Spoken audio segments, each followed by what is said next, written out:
మన చిరంజీవులకు మేలు బ్రహ్మదేవుడు వచ్చి వేదాలు వల్లింప, విష్ణుదేవుడు వచ్చి వేదాలు వల్లింప, పరమేశ్వరుడు వచ్చి ఆశీర్వదించగా భోగి పండలు పోయరే మనులారా మన చిరంజీవులకు మేలు కలుగా.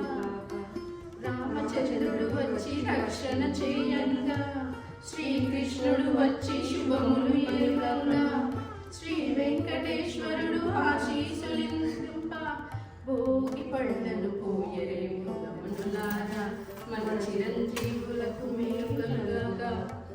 ఆంజనేయుడు వచ్చి అభయముగా, కులదేవతలు వచ్చి కళాకాంతులివ్వంగా, తులసీదాసుడు వచ్చి మంగళములు పాడంగా భోగి పండ్ల